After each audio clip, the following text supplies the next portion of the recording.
Mira, yo creo que hay, eh, a comienzos desde el 19, comienzo del siglo XX, el espacio urbano era un espacio como con rostro, el espacio urbano popular era un espacio con rostro femenino, ¿no? Porque en el fondo tú veías muchas actividades de mujeres en la calle, sobre todo las más visibles que eran las de los oficios como el comercio callejero, el comercio popular, el comercio de alimentos y también de otras actividades como por ejemplo las lavanderas, incluso las costureras, que muchas de ellas seguían siendo eh, antes de instalarse, ¿no?, en este tránsito hacia la proletarización, o sea, instalarse en talleres, trabajaban muchas de manera independiente, pero que en la práctica eran parte como del servicio doméstico, pero de puertas afuera de las propias élites, o sea, las élites tenían su costurera, ¿no? Y esas iban a las casas y qué sé yo, las demandas que pudiesen tener, pero después trabajaban en su casa. Entonces, lo que hay es un mundo de mujeres que transita de manera permanente en el espacio, lo que podríamos llamar este espacio público, ¿no? Entonces, aquí también es interesante pensar que esta dicotomía de lo público y lo privado es una dicotomía también impuesta por el modelo de modernización, porque para estas mujeres que vendían en la calle, que trabajaban como lavanderas o que eran costureras, ¿cierto? Y trabajaban en su domicilio, el transitar de este supuesto espacio público, doméstico, esa, perdón, del trabajo al espacio privado, que era el espacio, ¿cierto?, de lo doméstico, era un transitar sin contradicciones, ¿no? No había contradicciones, porque era parte era parte de un solo entramado. Pero en la medida que avanzamos en los procesos de modernización, se hace evidente esta división y ahí ya el espacio público, el espacio urbano público comienza a ser un espacio de, algunas teóricas lo llaman como el no lugar de las mujeres, ¿no? Porque si bien las mujeres lo podían usar, muchas siguieron trabajando igual en ese espacio, pero no era el lugar que les correspondía desde el punto de vista del ordenamiento social y urbano, porque lo que le correspondía a las mujeres era el espacio de la casa y de lo doméstico. En los barrios industriales, nosotros hemos recogido en varios proyectos de investigación hartos testimonios y las mujeres lo que relatan es que ellas se movían en el barrio. El espacio de acción de las mujeres era el barrio, porque además en el barrio industrial tú tenías todo lo necesario, ¿no? La industria te proveía de casa, te proveía de espacios de, mm, digamos, para el abastecimiento, con los economatos, los mercados, las pulperías, y te proveía además de las escuelas para los niños y niñas, y también de todos los espacios de ocio, llámese gimnasios, teatro, etcétera. Entonces, como que el mundo de las mujeres era un espacio muy hacia adentro del barrio industrial. Y eso se fomentaba por parte de las industrias, porque como el exterior de ese mundo era un espacio que no, por eso yo decía, es como el no lugar, ¿no? Era un espacio que no les pertenecía, ¿no? Y ellas relatan mucho que, claro, incluso las que trabajaban dentro de las fábricas, como por ejemplo las trabajadoras del mundo textil, ellas decían que su vida transcurría entre la fábrica, el turno que tenían en la fábrica, el pasar a dejar a los niños o niñas a la sala cuna de la fábrica y después la casa. Incluso muchas de las actividades que desde las mismas fábricas se desarrollaban para las mujeres, esposas e hijas de trabajadores que no trabajaban en la fábrica, como los centros de madres, por ejemplo, eran actividades en las cuales ellas no podían participar, porque su vida transitaba entre el espacio productivo en la fábrica y la casa. No había, cierto, mayor posibilidad de moverse en otros espacios. Entonces, en el fondo, la ciudad, con la modernización y con la construcción de esta familia obrera, tiende a reducir el espacio de desplazamiento de las mujeres. Y las mujeres se comienzan a definir solo en su inserción como madres y como esposas, más que en su trabajo, ¿cierto? O en su desplazamiento más amplio en otros espacios, ¿no? Entonces, la ciudad para las mujeres es un espacio reducido, ¿cierto? A la casa y al entorno más inmediato que sería el barrio. Yo creo que sí, yo creo que la participación de las mujeres en los espacios políticos eh, también tiene como dos vertientes, ¿no? Por una parte es la participación más, llamémoslo si tú quieres, más institucional a través de organizaciones más establecidas o de partidos políticos propiamente tal, que eso se da mayoritariamente en mujeres más bien de sectores de clases medias, ¿no? Y las mujeres de sectores populares más bien tienden a la organización de carácter barrial. O sea, son las que se van a organizar si es necesario mejorar situaciones a nivel local, ¿no? O sea, son lo que llamarían algunas teóricas, ¿no? Parten mucho más de estas necesidades prácticas que tienen que ver como pedir que se mejoren las calles, que se mejore la iluminación, ¿cierto? Se mejoren las escuelas, no sé, ese tipo de cosas, más que a las demandas más macro que tienen que ver con transformaciones más globales. Yo creo que las mujeres se incorporan de manera más amplia desde el punto de vista social a a la participación política más institucional en periodos posteriores. Yo creo que va a ser sobre todo hacia los años 60 y los años 70, donde las mujeres populares van a comenzar a sentir, ¿no? O van a ser de alguna manera convocadas a participar en algunas organizaciones políticas. Yo creo que la experiencia que tiene, por ejemplo, lo que tú has estudiado, ¿no? Del MEMS, es una experiencia súper poco conocida y por eso es tan interesante todo el trabajo que ustedes han hecho, porque claro, estas mujeres, el MEMS es una organización en cuya, podríamos llamar cúpula, ¿no? Organizacional, hay mujeres de sectores medios, mujeres esencialmente profesionales. Sin embargo, ellas intentan llegar a un sector, a sectores mucho más amplios y se instalan en las bases sociales, ¿no? Y comienzan a interactuar en las bases sociales. Pero lo que yo creo, no conozco a profundidad el tema, ¿no? Yo creo que ustedes lo tienen mucho más claro, pero lo que yo creo es que se comienzan a vincular a los sectores populares y el punto más interesante de diálogo va a ser la cuestión más bien local, ¿no? Y recuerdo en alguna oportunidad haber estado y haberlas escuchado en torno a las cartas del MEMS, y claro, son mucho más de preocupaciones locales más que de estas cuestiones tan macro, porque las mujeres se movían en ese espacio. Ahora, lo que pasa es que ese espacio y ese accionar de las mujeres no era conceptualizado en la época y yo diría que recién comienza a ser conceptualizado en estas últimas décadas del siglo XXI como un accionar político. Este trabajo que las mujeres hicieron, las organizaciones barriales, las juntas de vecinos, los centros de madres en su momento, son espacios de acción política, pero que no fueron visualizados como tal, ¿no? Y recién hoy día, yo diría, en estos últimos años, es que las organizaciones barriales comienzan a tomar un protagonismo que visibiliza ese accionar como un accionar político. Porque incluso ni siquiera en los momentos más álgidos del movimiento de pobladores y pobladoras, el accionar de las mujeres fue tan visibilizado. De hecho, yo diría que ese es un movimiento que tiene una presencia muy importante de mujeres cuando tú analizas, por ejemplo, las historias orales sobre el mundo poblacional.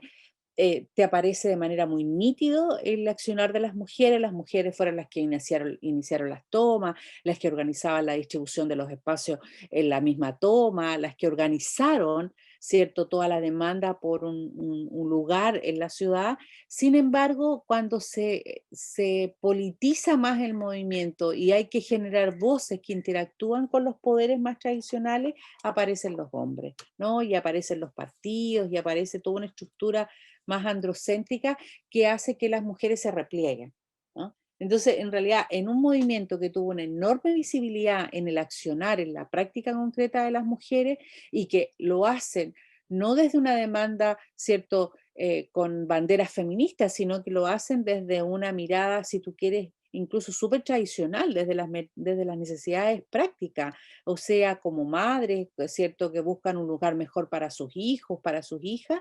Sin embargo, ese espacio es un espacio efectivamente de accionar política y que ya hacia los años 80, sobre todo en dictadura, estas mujeres transitaron, muchas del mundo popular, hacia cierto eh, visibilizar mucho más las necesidades estratégicas y politizarlas y avanzar hacia demandas más de género, o sea, reconocerse como sujetos políticos en esas demandas.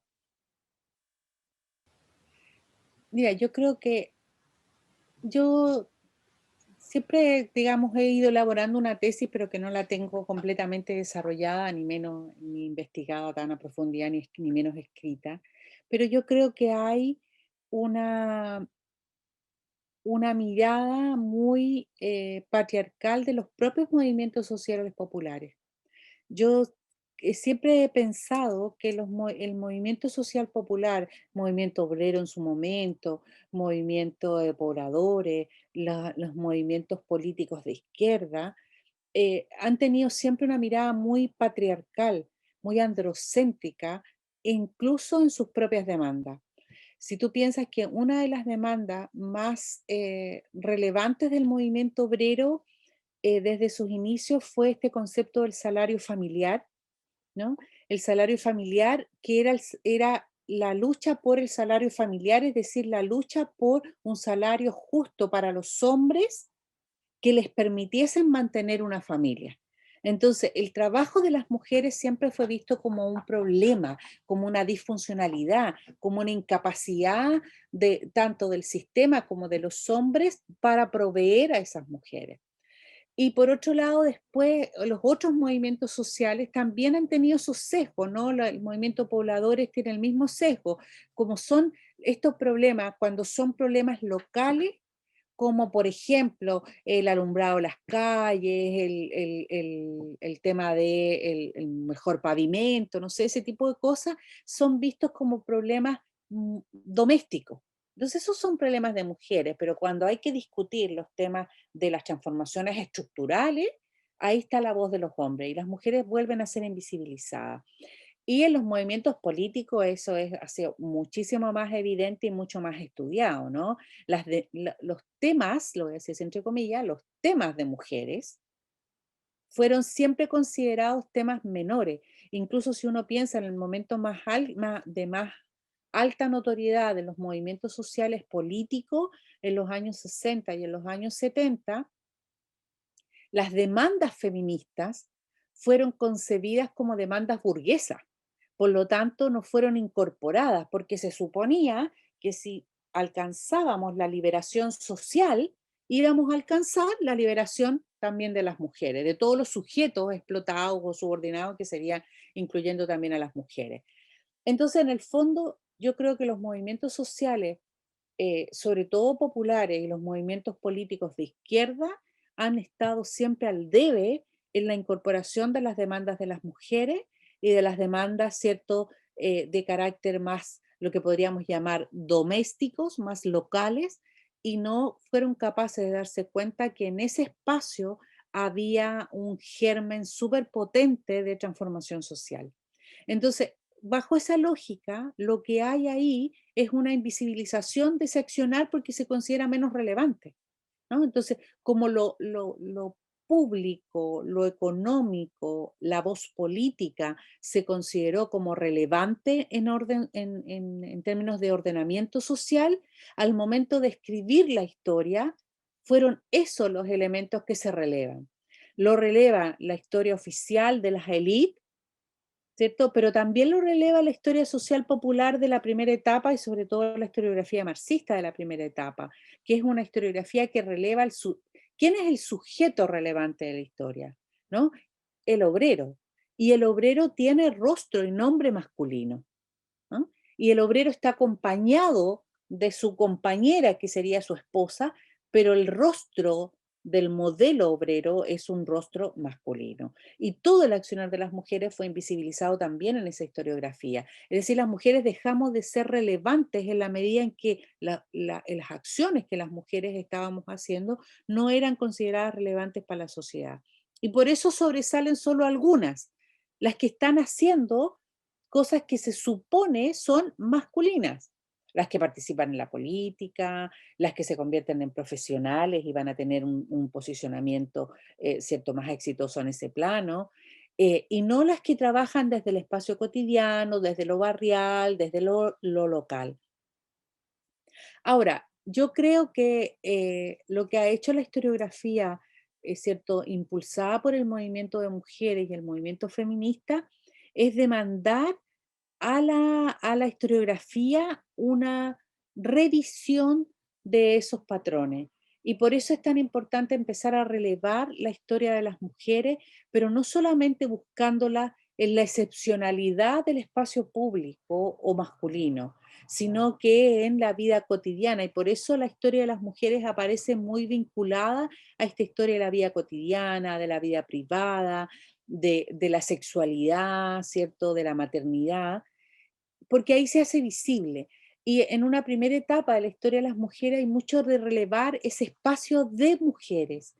Pero yo diría que en estas últimas décadas eso también tendió a cuestionarse, ¿no? Y tendió a dar una mirada que profundiza no solo en el ordenamiento social, sino que también, ¿cierto?, como expresión historiográfica en la producción que se está dando en la historia hoy día. Entonces las mujeres no solo somos visibles en los espacios de mujeres, porque las mujeres hemos estado en todos los espacios. Lo que hay que comenzar a hacer es a reconceptualizar los espacios. Por ejemplo, el tema de la política. La política no es solo el espacio de los partidos, de la participación parlamentaria, de las que tuvieron algún cargo, sino que también el espacio, ¿cierto?, de la participación barrial, de los liderazgos a nivel local, ya sea del barrio, del gremio, de los estudiantes, etcétera, o las estudiantes. O sea, relevar esos protagonismos de base. Y también una reconceptualización, por ejemplo, del mundo del trabajo y del mundo de la economía. Bueno, yo creo que en relación primero a las dificultades, yo creo que durante mucho tiempo nosotros dijimos o sosteníamos que una de las principales dificultades es que no habían suficientes fuentes, ¿no? Y que las fuentes, ¿por qué? Porque las mujeres dejaban muy poca fuente escrita y por lo tanto no teníamos voces para recuperar. Pero yo creo que eso se ha relativizado porque en realidad no solo uno puede decir que hay ausencia de fuentes, sino que más bien lo que hubo durante mucho tiempo fue ausencias de preguntas a esas fuentes en torno a las mujeres, ¿no? Y es la preocupación, como dirían las epistemólogas feministas, lo que no solo tiene que ver con el corpus que tú estás trabajando, sino las preguntas que tú le haces a ese corpus, ¿no? O sea, ¿qué le estamos preguntando a la fuente? Y cuando tú le empiezas a preguntar a la fuente sobre las mujeres, te das cuenta que las fuentes te comienzan a hablar. Te hablan las fuentes oficiales, te hablan las fuentes judiciales, los juicios son muy interesantes para recuperar voces de mujeres, te hablan las fuentes, por ejemplo, como periódicos, ¿cierto? Revistas, etcétera. Entonces, no es que no existan fuentes para las mujeres, sino que más bien el principal sesgo era cómo preguntábamos e interrogábamos a esas fuentes para que nos mostraran el accionar de las mujeres. Entonces, una de las primeras dificultades pasa, y que yo creo que es súper importante desde el punto de vista de cómo nosotros formamos a los nuevos historiadores o historiadoras, es también a esta premisa de entrada que tiene que ser el pensar que la historia la construyen hombres y mujeres, ¿no? Las incluyen sujetos sexuados, sujetos que tienen una experiencia, ¿cierto?, a partir de sus identidades genéricas específicas, hombres, mujeres, disidencias. Hoy día estamos quizás mucho menos avanzados el incorporar no solo a los sujetos hombres y mujeres, sino que incorporar también todas las otras posibles gamas de identificación genérica, es cierto, que pueden darse. Entonces, la idea es cómo tú incluyes en las preguntas que le vas a hacer a la historia esta posibilidad de diversidad de sujetos y sujetas que se incorporan. Entonces la dificultad mayor es cómo incorporar, creo yo, esa mirada en la producción de la historia, de lo que podríamos llamar como la historia oficial, la historia completa, la historia que ya existe. Yo siempre he sostenido, siguiendo a varias teóricas, que cuando tú comienzas a hacer esta historia bajo esta perspectiva, no es necesario, ya en la medida que tú avanzas, de tener que ponerle, es como en mi propia experiencia, ¿no? Yo hace un tiempo ya no tengo necesidad de ponerle a mis proyectos desde una perspectiva de género, ¿no? Eh, Porque ya la perspectiva de género en mi trabajo es una cuestión transversal, es una base epistemológica, ¿no? O sea, yo no comprendo la historia de ninguna cosa, ¿cierto?, que quiera historiar, si no la entiendo desde el punto de vista relacional, es decir, de que si es una historia es construida por hombres y mujeres o por otras identidades que se vinculan y que se relacionan. Y en ese sentido, la categoría de género ha sido súper útil para el análisis histórico, como dice la Joan Scott, que es una gran historiadora y teórica, ¿no? Porque en el fondo nos visibiliza la relación, nos visibiliza que la historia se hace siempre en relación, y por otro lado también nos visibiliza el que siempre lo que nosotros tenemos que ir visibilizando son las relaciones de poder que se dan, ¿cierto?, a lo largo del periodo histórico que estamos estudiando. Por lo tanto, yo creo que el principal desafío la principal proyección que puede tener la historia de las mujeres o la historia desde una perspectiva de género es problematizar hoy día las historias ya escritas, ¿no? Es decir, bueno, si nosotros creemos que tenemos toda una historia política ya construida, pero en realidad, si nosotros le incorporamos a esa historia política la categoría de género como una categoría de análisis, nos vamos a dar cuenta que es una historia incompleta, que hemos dejado fuera a actores, ¿cierto?, a actoras sociales importantes, y en la medida que nosotros la incorporamos se hace más visible.